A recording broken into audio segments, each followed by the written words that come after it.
Well, Louis, it's the wind. When you look at the map, the wind's coming from the right, so it's always coming from the east. And we start off the Pillars of Hercules, just off English Harbour. It'll be a lot of boats, a lot of people watching, a lot of spectator boats. So there's a bit of time and caution that you need to exercise at this point. There's a long, long beat then, a very tough beat actually, all the way to Green Island on the east side of the island. Um, the tactics here obviously is to play the shifts and to get inshore out of the current.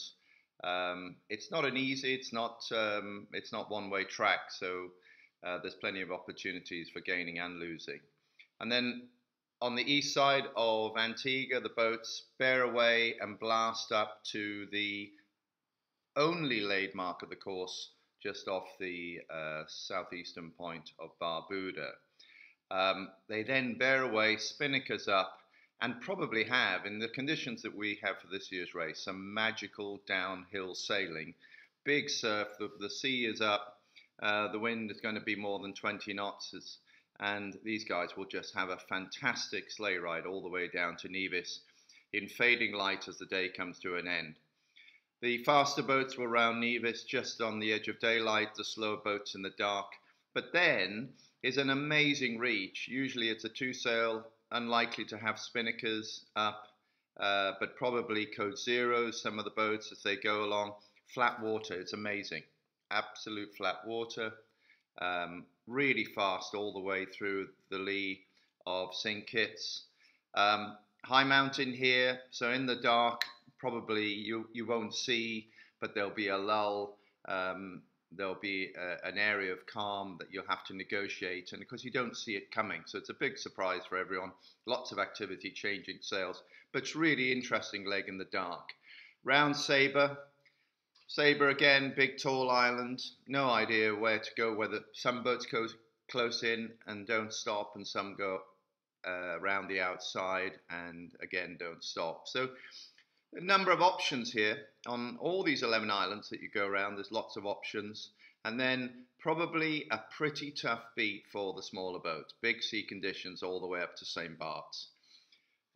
Generally, get to the flat water as quickly as you can. So most people tend to go north early and then approach St. Bart's and getting a little bit of lee and lift off the island, and then around the northeast side of the island, which is full of rocks and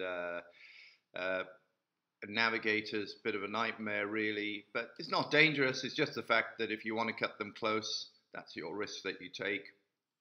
You bear away at St. Bart's for a fantastic spinnaker reach all the way down to St. Martin, big seas. One of the highlights for many people of the race course. Then probably approaching after St. Bart's, approaching St. Martin in daylight for the slow boats. The faster boats will have gone around in nighttime. Slower boats approaching in the daylight.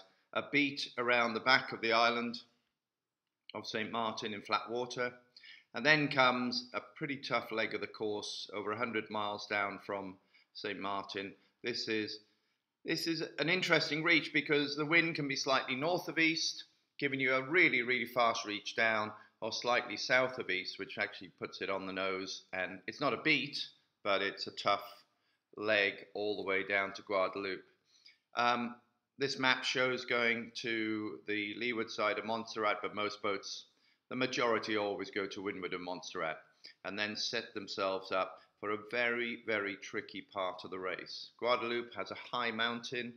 The wind, as you come down, frees behind the boats. The spinnakers will be going up. Suddenly there's flat water from the big seas that you've had in the middle of the course. Suddenly you're in flat water, trying to make a decision. Do I go offshore out here and miss the lee, or do we go inshore? Last year, Bellamente went through the middle and suffered, stopped there for a few hours, probably cost her the race.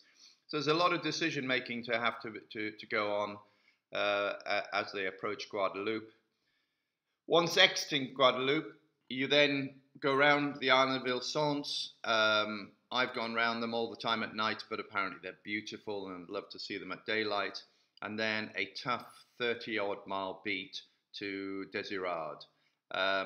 Again, a lot of boats might take the inshore coast course and into the flat water up this side of the island before venturing out at Les Desirades. And here's probably the roughest part of the race course. The shape of the island bends the wave, so you've got incredibly confused seas on this side of Les Desirades. And then rounding Desirades, you know you're on the homeward trek. So this is usually a reach. It's a two-sail reach if the wind is slightly north, or it's a fantastic blast reach, which it was for many sailors last year, all the way back to the Barbuda mark, just off the southern tip of Barbuda. A stunning run all the way to an island of Redonda, which is just basically a piece of granite sticking out of the water. Huge, huge piece of granite with no one living on there, but a really spectacular rounding mark. And the final leg, which is a beat to the finish. Again, this is, if the wind is slightly south of east, then obviously it's a long starboard. Get to the island, play the shifts up the island to finish off the Pillars of Hercules once again. So a really, really interesting race. It's demanding in many respects because navigators have to really work hard, get very little sleep. There's always sail changes to be done. When we were on Rambler, it seemed like we always had the wrong sail up because every time we put a sail up, the wind increased or decreased and we had to change. And it's like that the whole race through. So this is not like a typical distance race, Newport Bermuda or Sydney to Hobart. This is a tough 600 miler. And I'll tell you, when you finish the race, you really know about it. You really feel that you've achieved something.